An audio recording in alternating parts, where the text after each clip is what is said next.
button thing. Yeah, that way it just makes it easier. So if you look,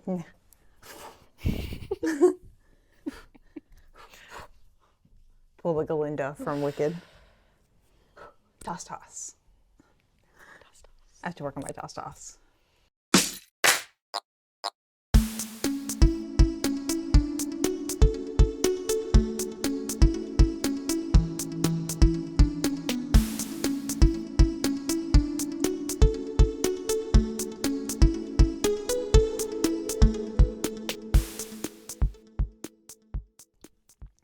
Hello, friends, and welcome back to RUNNAH, your favorite local running community. And I'm Juliana, your host. And this week we are bringing back our first ever guest to the podcast, and I would say a podcast favorite in my opinion. But we have Nicole Zamore here with us today, our mental performance coach. And welcome back, Nicole. Thanks so much for having me. I forgot I was the first guest. Yeah. It's been a year. Almost exactly, probably. Wow.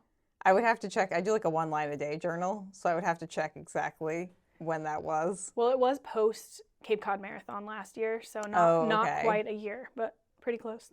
Okay, so we're as close as we probably want to get, you know.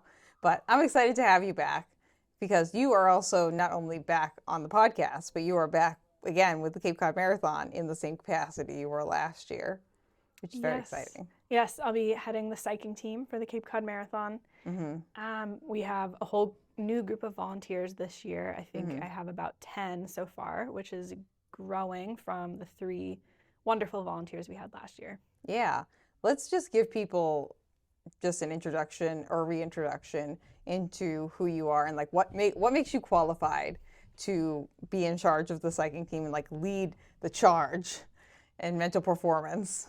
Sure. I'll do a little context background, going all the way back to my childhood. When I was a young lass. Yes, exactly. So I grew up as a competitive synchronized figure skater from when I was 9 years old until I graduated high school. And I did some kind of recreational skating, came out of retirement, again, to compete for Team USA post-college. I was really fortunate when I was in kind of the middle school, high school range that we had a sports psychologist that worked with our team. Yeah. And I was taught a lot of strategies that I thought was kind of general knowledge or that everybody knew these things or had access to these kinds of resources. And it wasn't until later on in my career I realized, oh no, we were really lucky to learn those things at that time. And I was able to apply them to not just my skating career, but, you know, my school career and my career, doing job interviews, things like that. Yeah. So I went to undergrad for communications. I did my master's in media entrepreneurship, which is like an MBA, but focused on media. And as you can tell, none of these things are directly related to mental performance. Well, it kind of is. It's about communicating, which is a big part of mental performance, in my opinion. True. You're right. Those skills definitely have helped me, especially in growing my own business and, like you said, communicating in general. Yeah. So it's not that that was all wasted, but just I didn't yet fully understand my calling to this field. I continued to coach and skate what I considered, quote, like on the side of my full-time day job, and just kept that going throughout the years. And in undergrad, I did take a sports psych course. And so between my own athletic experience, that course, I had some things that I knew helped me that I would teach my skaters just to help them. And our program director thought it was great and wanted me to do it with more of the teams. So I started expanding my work and I found that I really enjoyed it. Yeah. I also started encountering some situations that I didn't feel qualified to handle, some kind of like ethical situations, mental health situations. Yeah. And that was the point where I realized, okay, I need to go back to school, like educate myself, or I need to kind of pull back from this work. Yeah. And so that was when I decided to go back to school. I got my doctorate in sport and performance psychology. I graduated a year ago now. So that took me about 4 years to do that. It's hard work. It was a lot of work. I think I forget now how much it was. I'm like, oh, that was a piece of cake. No, it was a lot of work, especially while working full time at the same time. Yeah, that's how I feel about my master's degree too, because I did it like over the course of 5 years, just one class at a time. But like even doing that, working like 40 hours a week, That was when I was commuting at least like 2 hours a day too. I was like, yeah, that was kind of a lot. Finding the time for everything. Yeah. Yeah. And shifting gears from one thing to the next. Yeah. I don't miss being in school at all. Like people are like, you're going to go back and get your doctorate. I'm like, absolutely not. No. It's definitely a lot of work. I do love learning. So in that sense, I really enjoyed it. And I made some good friends who are now kind of peers and colleagues. But yeah, it's definitely a lot. And I'm happy to have that time back to put towards other things now. Yeah, I like non-classroom learning. I'm not a good traditional learner, as you might have guessed, but I'm like good at like hands-on, like doing things learning, which I think is why I've been able to like pick up video editing and stuff like that. Yeah. Because your episode was like the first one that I like actually kind of edited. And like, friends, when you see the Cape Cod Marathon 101 episode this year, there will be a stark difference between last year and this year. A lot of growth from. Oh yeah, it's real now. obvious. Very obvious. Yeah. But yeah, so you got your degree, and what have you been doing currently with that degree? Well, tying this back to what you just said about kind of hands-on learning, there's a requirement. Not for my doctoral program, but for my certification, which is through the Association for Applied Sports Psychology. I have my CMPC, which is a Certified Mental Performance Coach certification. So it's a lot of acronyms, I know. I mean, the dietitian world is just as bad. It's true. And doctor, any kind of medical field is like just as horrific when it comes to initials and what they mean. Yeah. So. Well, I think it's especially hard for people outside the field because they don't know what the qualifications actually mean or how you get them. So the dietitian field is literally just as bad. Like people are like a CDE, like no one knows what that is unless you're a certified diabetes educator. But no one knows what that is unless you are a CDE. Right. So what a useless acronym it is. Right. Well, and then it goes back to the communication, right? Our organizations need to learn how to, bring awareness to, exactly. Yeah, and not just be so internally focused. Yeah. I can agree with that. Yeah. No, I know ASP is working on that for sure. But one of the requirements for certification is getting a certain number of hours where you are hands-on with clients and you're still in supervision and mentorship.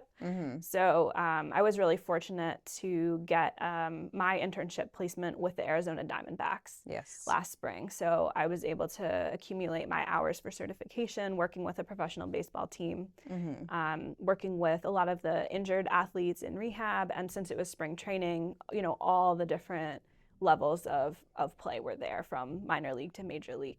So that was a really unique experience. I think set me up really well to come back here to the Cape and, keep growing my business. So up to current day, I work with Team USA and national level synchronized skating teams across the country, more than a dozen. I work with professional soccer players. I work with local youth athletes, a lot of hockey players, some baseball. So it's a wide range of both ages, genders, sports. I've done some work with corporate clients as well. So that's a little bit kind of about the population that I'm serving. I think maybe that still doesn't answer the question of like, what is it that I do? Not exactly, but I think we'll get into that. Okay, though. cool. I'm not worried about it. Okay. But it gives just people a context. Yeah, Nicole knows what she's doing because you do know what you're doing. Oh, thanks. Yeah. So Nicole knows exactly what she's doing. She's not just spitballing it out here on these streets most of the time. Sometimes I am. Watch the footage from our shoot today. Yes, definitely spitballing. Usually it's me spitballing out here on these streets. That's usually what happens. But that has all put you in a place where right now you're working with these sports teams, these athletes and everything, and you live here in town with us, and you're involved with the running club, and has put you in a spot where you are now in charge of the psyching team here, which I don't think many people really know what a psyching team is or does. I know that you mentioned to me that Chicago had one at their marathon, and I was like, oh, I didn't even realize that. But for people like myself, without being like knowing you or really having experienced it before, what exactly is the psyching team, and like what are your goals for the psyching team overall? Like what do you want to accomplish? Yeah, great question. Yes, Chicago has a team, and Marine Corps Marathon also has a team. There are definitely a couple more. It's becoming more popular. Yeah. I think I am doing a training for my volunteers this week, which I'm really looking forward to. Yes. And we are very intentionally focusing first on visibility, because if people don't know that we're here and that we are a resource, they're not going to be able to utilize us. Yeah. So that's pretty basic stuff, right? Doing a podcast like this and sharing information, or posting on social media. Wearing bright yellow shirts. Wearing bright colors, or as you'll see, we have some headbands that say Headbands. psyching team, so that we're easily identifiable. So you know that we're there. We'll have a presence at the expo along the course as well. So that's step one, is just making sure people know that we're here as a resource. From there, we want to build relationships. We want to help the athletes perform at their best. So whether that's, looking at a map with them and talking about the actual course, or answering questions that they have, or talking about doubts that they might be facing, or challenges or something. Ahead of time, talking through those things, giving them a space to share what's going on. Just thinking through some examples of last year, people that we did build connections with and talk with. There's a woman returning to racing for the first time post having a child, and she was feeling like a little unsure and a little worried about how she was going to feel afterwards if her time wasn't what it once was, right? And so we had space that we could have a conversation about that.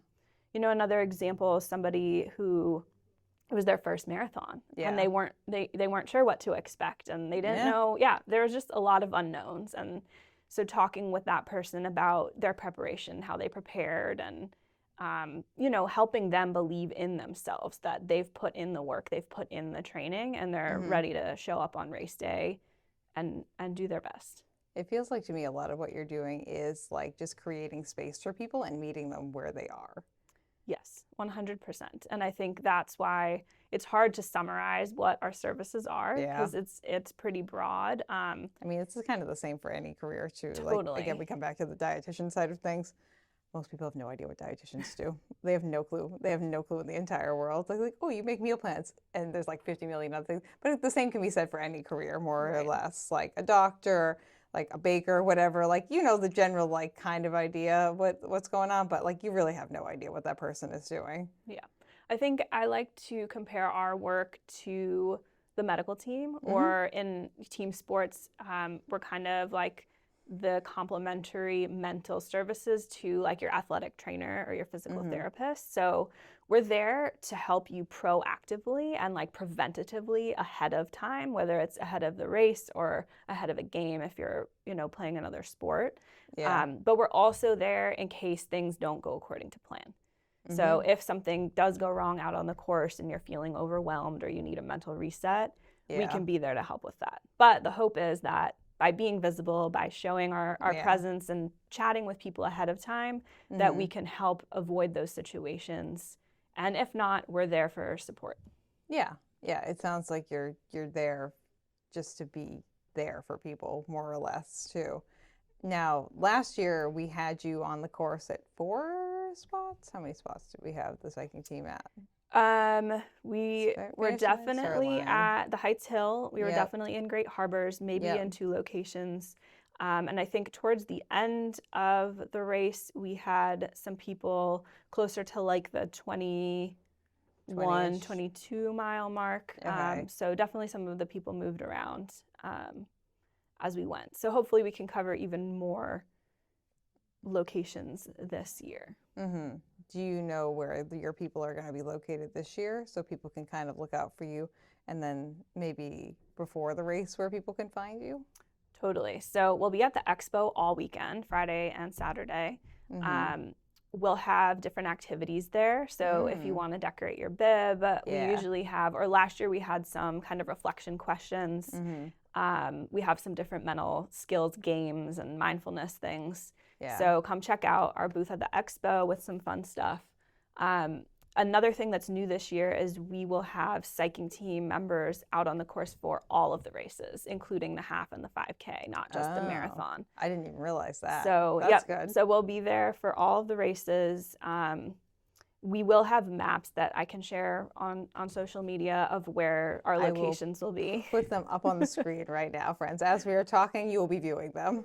Great. But yes, we'll definitely be at Heights Hill. We know that's a tough spot. For the marathon, we'll have Great Harbors. Again, it's kind of like a quieter neighborhood where, extra support might be useful.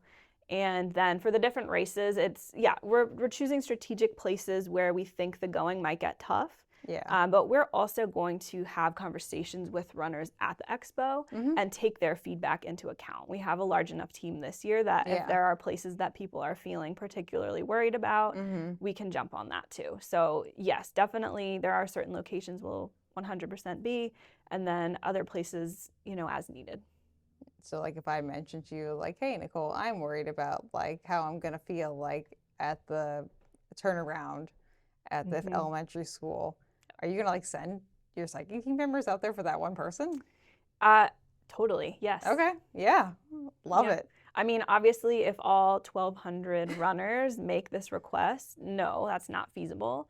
Yeah. But if a handful of people do, and they have, especially if they have different paces or they're in different races, we do have enough people that are going to be able to move around. And I know last year we did use the tracking app, Yes, and we're using some tracks of again. our awesome volunteers were taking notes at the expo of different phrases that people wanted to hear when it got tough. And they were literally tracking those athletes on the app and had their notes to correspond with it so that they could provide that feedback in real time on the course.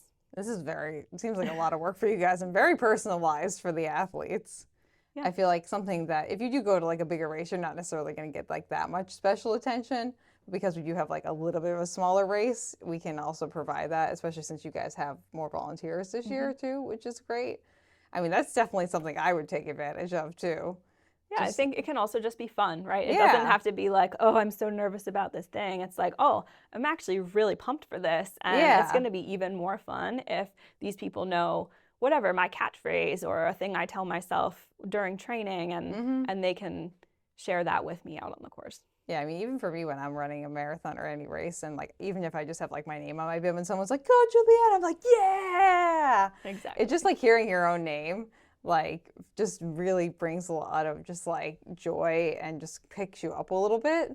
So definitely having like something that's even more personalized than that would definitely be like a huge pick me up. And I would highly encourage all of you who are watching to take advantage of this, whatever capacity you feel you want. Because I feel like this is a great service to be using, Yeah. I think a lot of my work is grounded in self-determination theory. And for people who haven't heard what that is before, it's a theory about motivation. Yeah. And it basically says that people need 3 things in order to maintain their motivation. One of them is autonomy, one of them is competence, and the third one is connection. And I think that is kind of what I'm leaning into in the setup of this team is how can we connect with these athletes? And you're right, even just hearing your name out on the course, it makes you feel connected to that person. And that's going to help you maintain your motivation, whether that's in the short term or the long term. Yeah, it kind of takes you out of your own brain for a minute, which I know for me is really helpful. But I definitely like to marinate in my own thoughts, which is not necessarily the smartest or the healthiest thing. So getting those out of my brain or having someone be like, hello, is like definitely a good thing, I would say.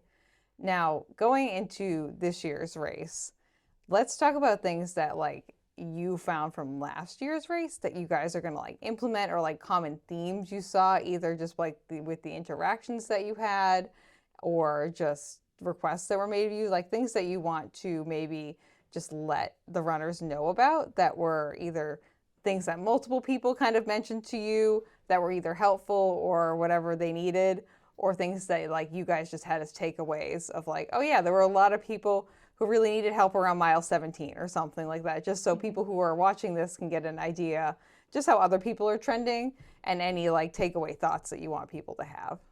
Yeah, that's a great question. I think kind of like I was explaining before, our first priority is being visible so that people know they can come and talk to us. I think the most positive feedback we got were from the athletes where we had longer conversations with them. Mm-hmm. So we actually could get more into the details of sports psychology theory and how different mental strategies might help them as an individual rather than just kind of a blanket strategy. So I think don't be afraid to come to our table in the expo and have a conversation.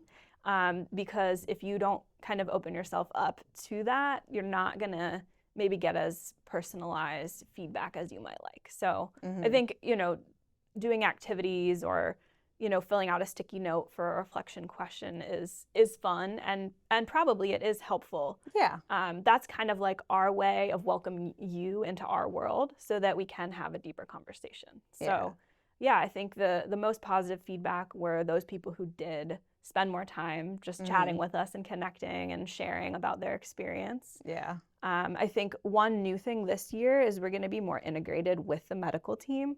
Yeah. So if there are any medical situations that come up, I know one example we've talked through is if somebody, if an athlete needs an ice bath, somebody on our team can be there as, essentially moral support and kind of talk them through it and, be there for their emotional side more than the physical side of what their treatment is going to be and how the medical team is going to handle that. Yeah, and Dr. Steve and I, who I don't know if this episode's going to come out before or after Dr. Steve's episode, but go ahead and check out his episode because we actually went into depth about what the actual process of going into the ice bath is like from the ice bath person, the runner's perspective. And I was like, no, thank you. So if you want to hear a description of like what would happen if that happens to you, just so you can mentally prepare yourself potentially for that, definitely go check that out. But it definitely, to me, I was like, oh no. If I was thinking about that, absolutely not. If I was in a bad headspace, do not put me in that ice bath. Well, hopefully you all did talk about this on the other episode, but if not, this is a core component of mental performance as well as physical health, right? We do want to be proactive. We do want to be preventative. So let's think about staying hydrated for one, right? Getting enough sleep, fueling, resting, hydrating are key components, not just for your physical performance, but for your mental performance. And hopefully if you can kind of stay on top of that in advance, you can prevent, needing an ice bath. Yeah, and hopefully some other issues too. We don't need anyone else like crapping out on the course if you don't have to be. If it's a preventable thing, let's try and prevent it. Know your body. I think that's really what it is. And know your mind too. I know that when Ben was on talking about Jigger Johnson, we talked about how he was like interpreting the world like as like angry or grumpy when he was just really hungry. And just knowing like, oh yeah, if I get a little bit like kind of grumpy, that means I'm like under fueling a little bit and I need to just like eat something. So that's a good way to know like mentally and physically kind of where you stand, like being able to see those mental and physical cues as to what's going on, or like feeling like, oh, okay, like a little bit just like kind of like dipping off and you're like, oh, okay, no, I'm just dehydrated a little bit. Yeah, need some water. Which mental and physical health are so intertwined. It's wild. It's absolutely wild. And like, I mean, my opinion, marathons are like 80% mental. Like your body will take you there. Whatever speed you're going at, it's going to be debatable, but like you can probably get to the end. Is it going to be easy mentally? That's the real problem. I'm curious to hear from you. What are some mental battles you've faced during your marathon running? Usually my top two are, am I going to finish? Because as many people on this podcast know, my body is unreliable on a good day. So like, I don't trust it even when it has gotten me to the end. Like I'm always just like questioning, are we going to finish? Are we not? I've actually never at this point DNF'd a marathon, but like still my brain doesn't trust it. And also, are we going to shit our pants? That has happened multiple times. But what are some things you say to yourself in those moments to kind of counteract that? Just that I've been through worse things and that like this is where I put in the training miles, and just like I like to kind of keep a few like really, really, really, really bad runs that I've gone on like in my head as reference points. Because like if I finished that and like I compare that to where I am then, I'm like, oh, I got this. And like when I ran Tokyo last year, honestly, my biggest concern was like the flight, because you're like in the air for like 17, 18 hours. And with my joint issues, I was like, okay, if I can survive the flights for 17 hours, I got a 4-hour marathon in the can. And like as soon as I got there and I like wasn't injured or anything from the flight, I was like, we're good. Like the marathon is like in the bag. And like, that was what I just kept thinking to myself was like, we survived that like long travel day and we're pretty much good. And we're in freaking Tokyo. Like, that's so cool. Like, just kind of enjoy it. I mean, my thing is like trying to just enjoy whatever I can because I understand that my medical conditions make it sometimes a little bit more challenging. But like anything that I can find that's joyful, I try to like kind of lean into it. But definitely, I do like to bring those like bad memories with me to contrast me and be like, nope, it's not as bad as that, so it's good. That's kind of where I hang out usually. Yeah. I think that actually really fits into what my suggestion is. And an easy way to remember for this race, we're using CCM, Cape Cod Marathon, as an acronym. So the first thing I'll say is commitment. So you kind of were getting to this of like, you tell yourself, oh, I've trained for this, right? Or like, oh, I've done already harder things in the past. The second C is confidence. And one thing I like to remind people is you don't have to feel confident to still perform at your best. I can agree with that. That being said, we can kind of lean into, you know, helping you or helping an athlete remind themselves of what their strengths are. Yeah. So I think that is, again, kind of related to what you were saying of how have I performed in the past in a really hard run, right? And I still made it through. I'm also like the biggest fan of everyone else, but not the big. Like I'll hype anyone else up, but then I'm like I have a hard time hyping myself up. So sometimes that self-talk can be unhelpful, maybe negative, versus what you're saying to other people is going to be a lot more helpful and positive. Yeah. So one way to think of that is kind of flip it around. Like, what would you say to a friend in this situation? And can you say that to yourself? So Nicole, I've actually like taken that like to heart, and I just put it out today, my 2025 fall race pep talk, and I've realized that those are fully narcissistic. It's just 100% I'm catering to myself, and I'm literally telling myself what I want to hear on race morning of the race that I'm running. And then I listen back to my pep talks for myself before I run my races. I think that is actually not narcissistic. I think it's incredibly helpful, not just to you, but to other athletes. And it's actually very close to an exercise I do with many of my clients where we build self-talk scripts, whether they record it for themselves or I record it for them, or maybe it's handwritten, but it's the same idea. It's like, what do you need to hear in that moment? What is going to be helpful? And I do also like to stay away from positive or negative because everybody is different, and what you might think is positive might feel like pressure to somebody else, or maybe what you think is negative, somebody else finds really motivating. Yeah, 100%. So I like to talk about it in terms of helpful and not helpful. Yeah, to that specific athlete. Is what you're saying in your pep talk video helpful to you? Yeah. And if the answer is yes, then great, go for it. I have had some other people like tell me that they like the pep talk things too, but I'm like, good, because I'm doing them for myself. I did the first one as like a general, like me thinking I was talking to everyone else and then listening to it. And then the second one, I fully realized that I was just talking to myself. And I was telling myself what I wanted to hear. You're doing some great mental performance exercises, so keep at it. Yeah, on accident, but now it's intentional. But yeah, so leaving those notes, like, and what does the M stand for? You talked about CCM. Yes, getting back to the CCM. So M is for present moment awareness. So we're thinking about the moment that you're in. And again, this might be different for everybody. So you mentioned that sometimes your thoughts are like a distraction and they're actually not helpful, or maybe you're overthinking. So my suggestion in that case might be, how can you get into your body? Or maybe also, maybe you're feeling some pain, so maybe that's actually not helpful either. Yeah. How can you get into your surroundings? So it could be like feeling or hearing your foot on the ground and paying attention to that as a pattern. For somebody else, it might be really focusing on their breathing and the rhythm of their breathing. For somebody else, it might be noticing their hands or like going through a body scan. And it really does depend on the individual, but that third piece of the CCM is present moment awareness, and what's the most helpful way you can bring yourself into that moment. I know sometimes for me, I'll count in my head. 1, 2, 3, 4, 1, 2, 3, 4. Just kind of like bringing myself to something that's not like my thoughts, but it's also not like if I'm in pain, it's not like a pain thing either. It's just kind of like, okay, we're counting. Here we are. That's great. Counting is great. You could just count numbers. You could count your breaths. You could count your steps. There are some other kind of grounding strategies that might be finding things in, like, find everything green. Yeah. Or going through the rainbow, like find something red, find something orange. Yeah. Or if you're like me, I like to do shoe spotting while I'm out there to distract myself and be like, ah, yes, I'll name the shoes. What shoe did you choose? What shoe did you choose to use? Random strangers. Yeah. Who were not consenting to me. But I'm not recording it. It's just me looking at people's shoes. But I'll do that too, because to me, that's distracting. Or like my favorite way to distract myself up, you might guess, Nicole, is talking.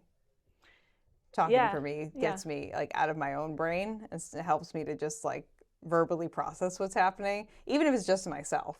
Like if my music goes out or I'm just having a really tough moment, I'll just talk to myself.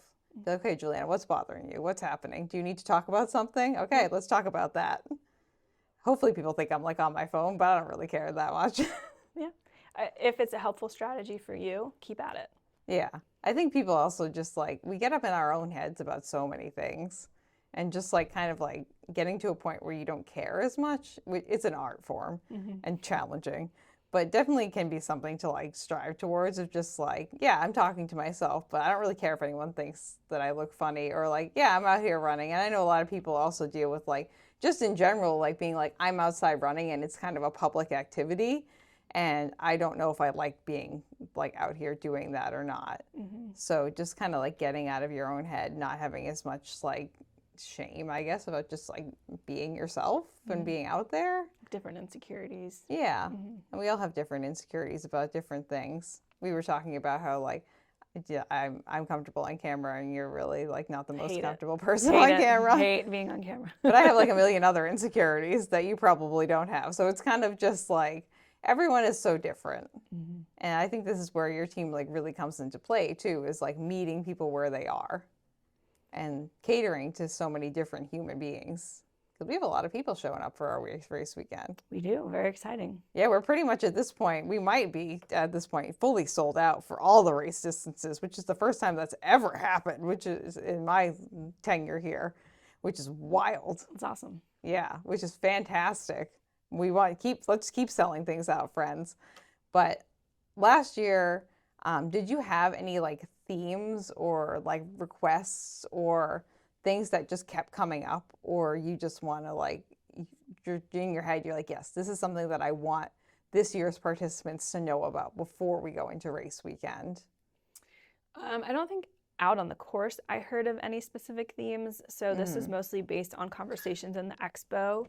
But I do think we had quite a few, whether it was like first race or returning to race, post, injury, post childbirth, post, whatever it is.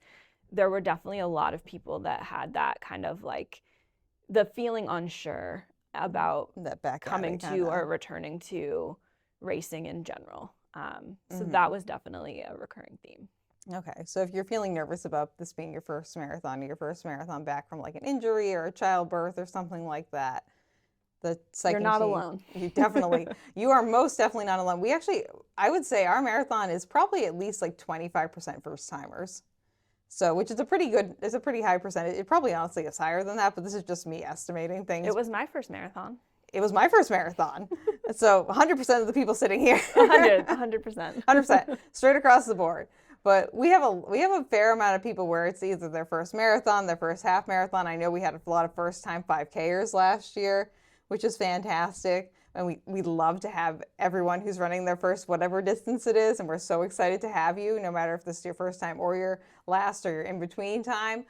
But you're definitely not alone. I think that's a good point to make for like anything that people are dealing with too. I think one of the things that like when I was running the Cape Cod Marathon for the first time, I was training for things, and one of the biggest things was I took my first ever like poop out on a run, and I'm going to build a memorial place for it eventually. Juliana Coughlin's first ever shit while she's out on a run. One of many. The start of something great. The start of something amazing.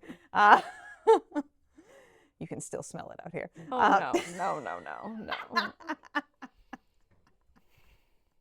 We'll make it black. But I was so ashamed because like I was like, no one else has ever done this ever in their life. I'm the only person who's ever had to like poop out on a run. And then I started talking to other runners and like other like distance, like half marathon and higher distance runners.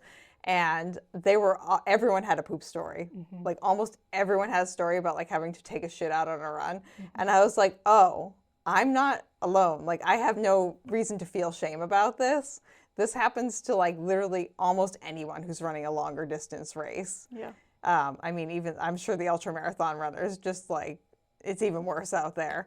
I mean, honestly, I took a shit out in the woods when I ran my ultra marathon. We already know about that. We talked about that. Yeah, I think that's a good example of something that does cause anxiety for people. And I think there are a million things like that. And, oh, sure. you know, maybe it's like worrying about how your clothes are going to rub on your skin or, you know, making sure you do have your fueling and your hydration down appropriately, or like, oh, what if I run out of water, right? I think there are all kinds of things that different people will be nervous about ahead of time. So I think one way to kind of handle that is to be prepared. Yeah. Think about what these scenarios are and how you might handle them. And like you said, talking to other people made you realize that you aren't alone in that. You don't need to feel shame. And maybe you got some tips from people of like how to handle this in the future so that it's a little bit smoother. You don't have to worry about it as much. And I have a feeling that the way you prepare now is really different than you prepared before that experience. Oh, definitely. I always carry butt cream on me. All times. I told Ben he should carry that too. He was like, maybe. I was like, you can use it for like chafing and everything too. The Destin butt cream. It's a nice time. Highly recommend. And there's your pro tip for the day. There's your pro tip for the day. Destin butt cream. Put it in a little tube or those travel tubes. Put it in your bag. Call it a day. I wanted to also mention, you referenced that we have a lot of first time 5K or half or full marathon. Yep. One thing that the psyching team is really excited for is our final finishers celebration. Yes. And I think in really great about celebrating all finishers. Even right over here, we've got our our PR bell. I always forget how loud that thing is. Yeah, that bell is loud. It is quite. Very loud. It's an actual ship's bell, so it's meant to be heard like from a ship, like to the shoreline. That's the purpose of that bell. But, you know, it's also for PRs because they are meant to be loud as well, too. So I think it's appropriate. So anyone who it's your first time and you make it to the finish line, you can ring this bell because automatic PR. It's an automatic PR. Automatic PR. Any distance it's your first time doing it, automatic PR, no matter what. Yeah. I think that when I ran my first marathon, I was so nervous. Oh my God. I look back at pictures. I was looking at my like race pictures the other day because I was just organizing my phone pictures while I was on the plane because you don't have like internet or anything. Yeah. And I was looking at pictures that my family took of me at the starting line. I'm just like standing there. I was like, oh, I can just like see the nervousness in my body when I'm looking at those pictures and just like how terrified I was to take on that distance. And like I still get nervous taking on that distance. It's not pedestrian to me in any capacity. But I think people don't realize that everyone else around them is also feeling that way too. Like you're not alone. Like I know my like comparison is the worst thief. I know when I started running, I was just like, oh, this is easy for everyone. I understand that I have a lot of medical conditions that make things slightly harder and easier than other things. But that being said, everyone else is going through their own journey. There are new moms out there. There are other people who have any kind of chronic condition or illnesses, any kind of injuries, people with just like mental challenges that they're going through, both like temporary and permanent.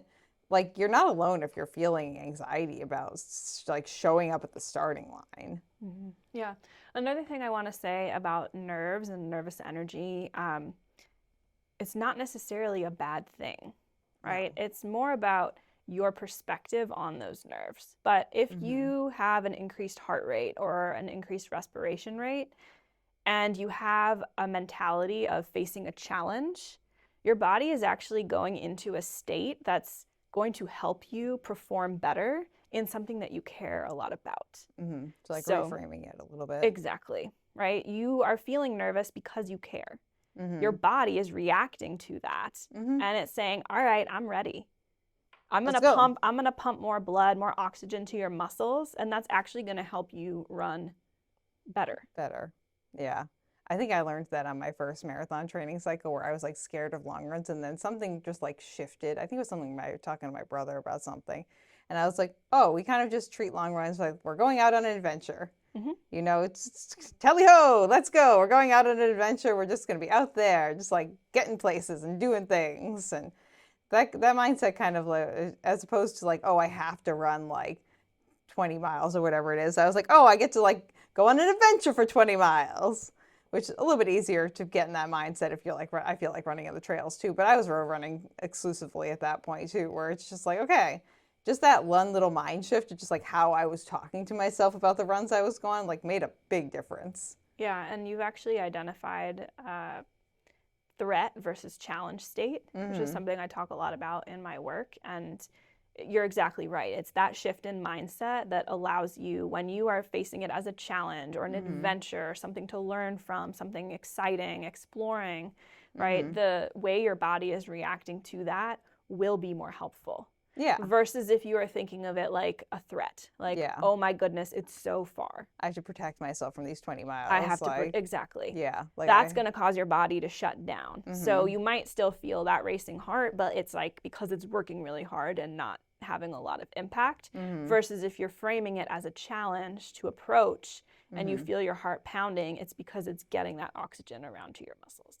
Sometimes before I do like a long run or something like that, I like to like psych myself up and be like, yeah, we got this, come on, and just like jump around a little bit, because it just kind of gets that nervous energy out of my system a little bit and gets me in that headspace of like, let's do this. Yeah. We got this. Come on, friends, let's go. Absolutely. And I think that ties back to what you were saying about don't be ashamed of doing what you need to do. That's helpful to you.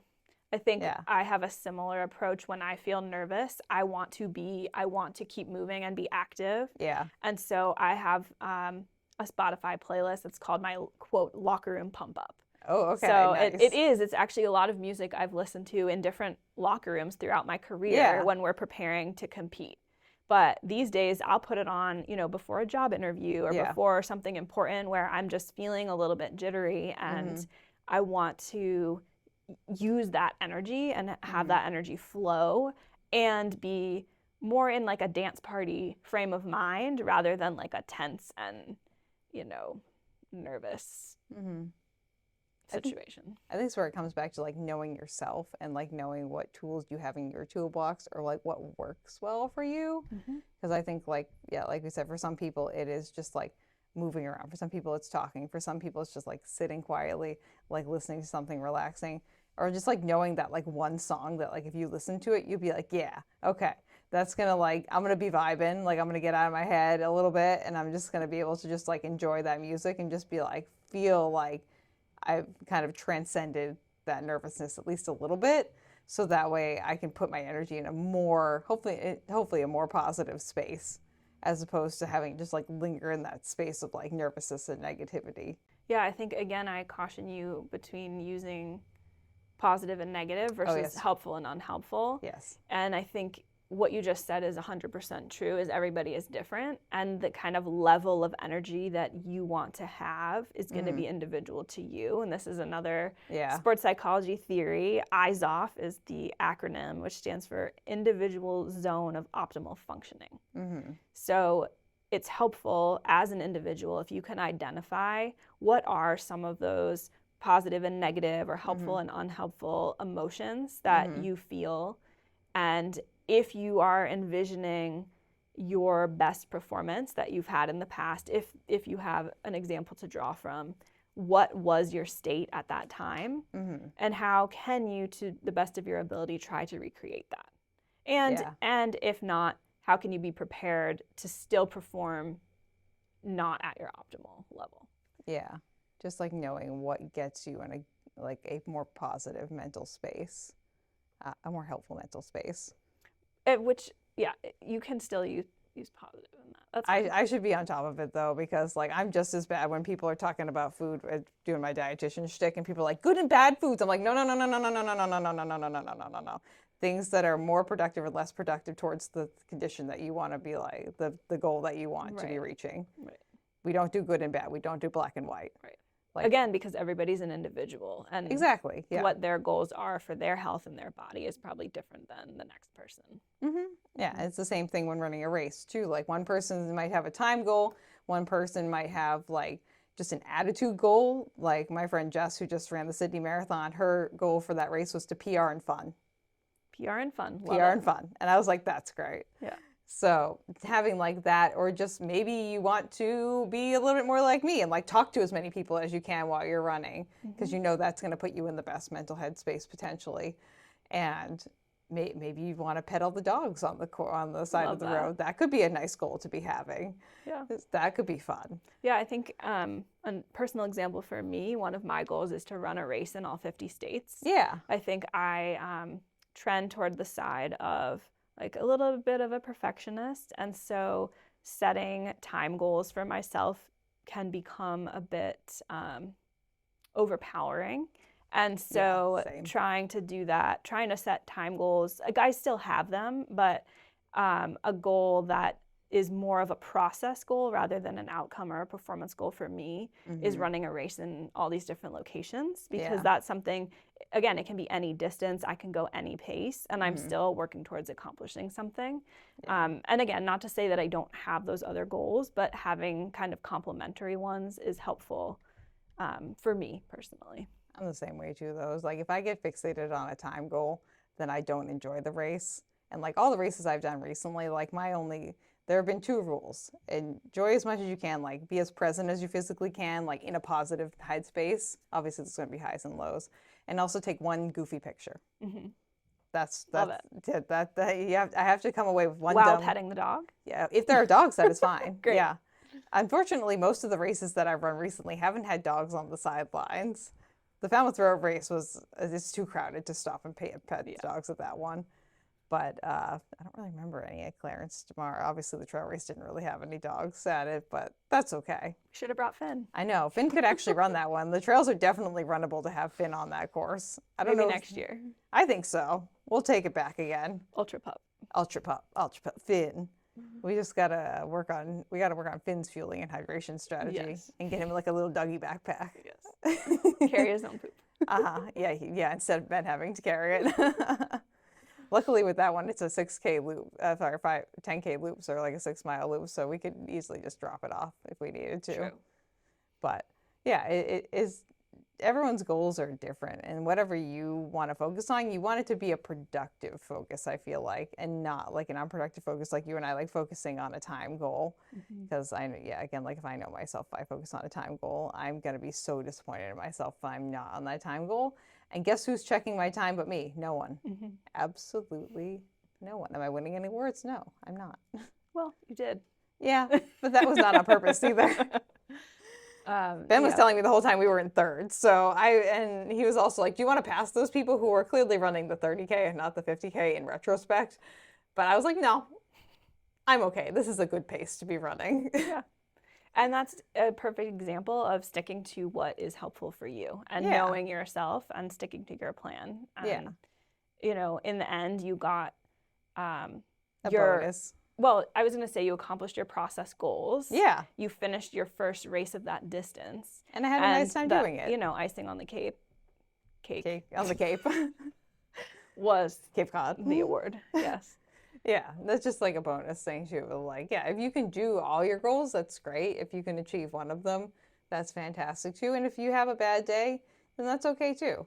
You know, in the pep talk that I recorded for this year, I mentioned that we don't really learn too much from when we succeed, but we learn a lot from when we fail. 100%. And it's those failures that kind of like lead us to where we are now, like learn if we're able to learn from them. Obviously, that's a skill too. Being able to like retrospectively look back and be like, ah, yes, I did this, so this is why this happened, or just like being able to dissect it, which I'm definitely someone who's like, I'm constantly taking in data and like dissecting everything too. I'm not entering it into ChatGPT like Ben is, but like I'm entering it into my brain. Yeah. But different forms of reflection for different people. yeah, I'm a verbal processor, as we all know. But it's something, it's a skill to be able to like look back and be like, oh yeah, this is what happened to me. Like it wasn't my best race, but these are the takeaway points I have from it. And this is how I can do better next time. Yep. And you're not never guaranteed to do better next time, but at least you have the knowledge of how to do better next time. Yeah, I think that's another reason I'm looking forward to being at the finish line. Yeah. I would love to discuss those kinds of things with athletes. I think, probably the minute you cross the finish line, you're not really ready to talk about that and reflect. But once you, grab your medal, have some food, circle back, and we can have a conversation about that. This could be good social media content for you. There you go. You could set up a camera and record yourself asking people, or have them, or you can stand behind the camera and ask them like what their race reflections are. That could be something to do. Are you guys doing any kind of like, I know before you're doing the people's, is it intentions that they're writing on? We are hoping to have people write notes to their future finish line self. Okay. So yeah, what do they want to say to themselves at the finish line? And are we doing anything like that, like after the fact of the finish line, or is that just going to be like verbal communications with the runners? Haven't finalized that yet. I think, again, hoping that those messages that they write to themselves, we will have at the finish line, so that maybe that will serve as a point of reflection of, the you that wrote this note to you and the you now. Oh. Where's the, what's happened in between there, and what are your reflections about that? How are you going to do that? Are you going to have everyone like write their names on it and then the rib number, and then you can hand them out as they come across the finish line? I was thinking more that they would be hanging on the backdrop or like laying on the table, and they would self-identify what they wrote. Okay. So, but, maybe they do write their bib number. I don't know. I was just imagining having to hand these out to all the people who are hopefully going to fill these out, and there being like over 1,000 of these that you have to hand back out to people. I was like, well, that sounds like a task. Yeah, I mean, I guess that's a great point. And I think maybe we will put bib numbers on there. So if we do get a lot of them, we can at least put them in number order. Yeah. Or you could also, again, like pin them to a board with like whatever side they've written it on, like having their number very visible, so that way they can easily like go up to the board and like identify who they are. Or if you see them coming towards you and you have time to be like, okay, like quick visual scan number, see if there's anyone. Yeah. And I think they will only have just written it like at most a day beforehand. Yeah. So they'll probably remember what they wrote. You know what I mean? Like even if they can't find their exact. Yeah. Hopefully they're not that delusional at the finish line. If you're that delusional at the finish line, you probably did something that you can probably learn from next time. There are some lessons to be learned for your next race. But yeah. And what are you most excited for, Nicole, to be back this year? Like, what are you really looking forward to with being able to head the psyching team this year? I think the first year, like we've just been discussing, was a learning opportunity. Yes, and a learning opportunity. We did an awesome job, but I kind of went into it not really knowing what it was going to be. Yeah. So I'm really thankful that I had a really good group of volunteers last year, and some of the things we're doing this year are because they came up with that in the moment last year. And so we'll just continue growing and building from here and adding on to the things that work well. And, we're happy to hear feedback both ways, maybe things that weren't helpful. But I think I'm excited that we're going to have a bigger team, more of a presence. Yeah. And that it's easier to explain what we do ahead of time. And hopefully that will allow people to, again, we'll be more visible. It'll allow people to come to us more easily and really take advantage of our services. Yeah. In my life, I found that for my brain, year 4 is when I usually start to like hit my stride if I'm doing something like this. Like it takes me at least 3 times to like be able to like spitball it through and figure out, okay, that worked. Okay, no, wait, hold on. And then revise it again and then revise it again. And then I feel like I usually hit some kind of stride at my 4th time around of whatever it is, because then I've gathered enough data to be like, yes, okay. So it's always a learning process. And I'm excited to have all you guys here again this year. I think that'll be exciting. It's going to be fun. Yeah, that'd be awesome. Okay. anything else you wanted to like leave people with? Any sentiments or just like words of encouragement that you would like to leave all of the runners generally with? Well, we're about a month away, maybe a little less by the time you're hearing this. And you still have time to prepare. Yep. And I don't just mean your physical training, because I know you've been doing that, right? But to prepare your mind as well. So think about maybe the things that you are feeling a little bit nervous about, and do some research on how you can handle them or how other people have handled them in the past. You can also feel free to reach out to our team, via social media ahead of time, or chat with us at the expo, and we'll be happy to provide you some more guidance. Yeah, I think that's great. And friends, please definitely take advantage of this. This is something that not every race offers, and hopefully they will offer eventually, but it's something that we're offering, and we really hope that more people will take advantage of this year. Even though you guys seem to have like a decent turnout last year. Let's up that a little bit. Let's make the psyching team very, very, very busy this year. So that way Nicole has to get even more volunteers next year. We're on it. Yeah, we're going to be on top of it. Okay. Do you want to do what shoe do you choose to use? Do you have I saw on Strava that you started running more regularly again recently. Yeah. I'm currently running in an Asics. Okay. Is the Kayano? Or is, because I know you had the Kayano a while ago. Yeah, my black ones. Yeah, the big old chunky boy. Yeah. Yeah, the Asics Kayano. Are we still liking that one? Yeah, I think it's it's good for my training right now. I'm easing back into it, shall we say.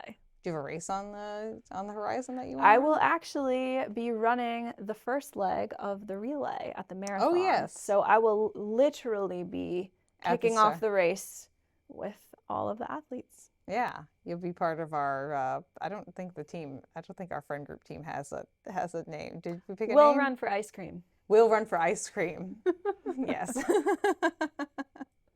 Team will run for ice cream. That's correct. It's just gonna be what? You, Ben, Aaron, Aubrey, and Sierra. Aubrey and Sierra. Oh, okay, great.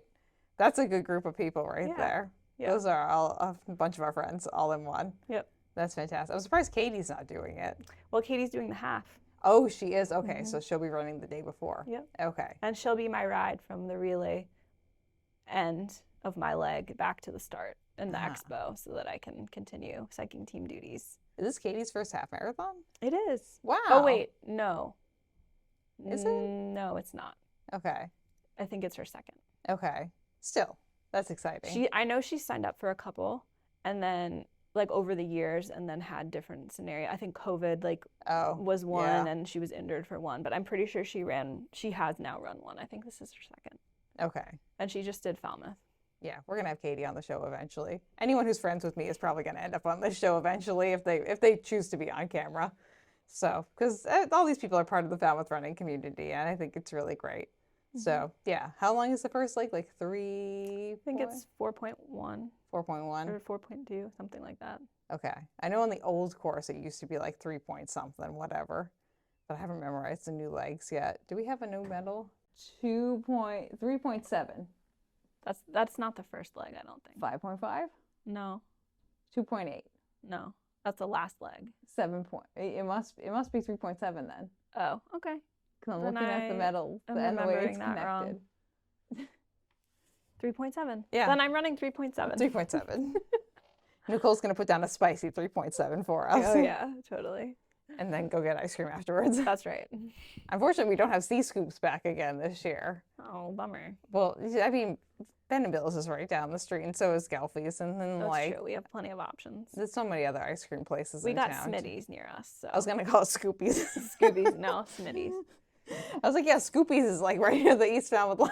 We've been watching Hightown on Netflix, which was a Stars show, but now it's on Netflix, and it takes place on the Cape. And does it? They literally reference Smitty's being the best ice cream, and Ben and I were both like, oh my God. Where do you think has the best ice cream? Do you think it's Smitty's? Because this is a controversial opinion as someone who lives on the Cape. It is controversial. We love Smitty's because it's like the closest to us, and like we love the vibes. Yeah, it's like right down this. It's got like the nice little. And the ice cream is awesome. I think it depends. Area. I feel like I have a favorite place depending on what flavor I want. Okay. I love the black raspberry chip Oh, I do like at Smitty's. Okay. Really, really good. Yeah. And I know Ben loves the coffee there. I feel like if I'm going for more of like, I'm going to blank on the exact name, but some kind of like chocolate with like things in it, like caramel and whatever. I really love Gelfies for that. Ooh, well, I mean, they are a chocolatier first and an ice cream place second. Right, Exactly. And then Ben & Bill's, I love their mint. So. Well, you don't want the lobster ice cream at Ben & Bill's? Lobster is not for me. If there's anything that's a tourist trap, it's definitely the lobster ice cream from Ben & Bill's on Main Street. Like, no, it's not there. That's just one of those like trinket, like token things that you do as like, I'm on Cape Cod, so I'm going to have like lobster ice cream, you know? Yeah, I can't say I've ever done that. I have not either. I don't really like seafood at a baseline. I'm sorry, I'm a bad Cape Codder. I'm with you. And like, I have no inclination to like put myself through like real dairy plus lobster. I'm good. I'll stick with my non-dairy ice cream options. That's a nice time for me. But that was thank you for sharing your controversial opinion on your favorite ice creams. I still tried to keep it pretty PC, but honestly, out of this episode, that's the thing that most people are probably going to like respond to me about. I'll probably get a bunch of texts and like DMs of people being like, well, this is my favorite place on the Cape to eat ice cream. Well, what I didn't mention was Polar Caves, which is Aaron's favorite, and I've never been. So I don't think I've ever been to Polar Caves. The jury's out until I try it. What, did we know Aaron's favorite flavor at Polar Caves? I'm not sure. We'll have to ask her. When we see her again, we'll have to ask Erin what her favorite flavor is at Polar Caves. So yeah, that's on the way out to Hyannis and Mashpee. There's a lot of ice cream on the Cape. It's kind of a thing. A lot of choices. Yeah. Mini golf ice cream is just kind of like a part of the Cape Cod experience, more or less. And the beaches, obviously. But now that we've shared those controversial opinions, if people want to find you, Nicole, if they want to get in contact with you, maybe ask you a question before the race, or just kind of look at some of the content that you are putting out where you're giving us some like tips and tricks ahead of time, where can we do that? On Instagram, I am Dr. Nicole Zamore, and that is also my website and my email at gmail.com.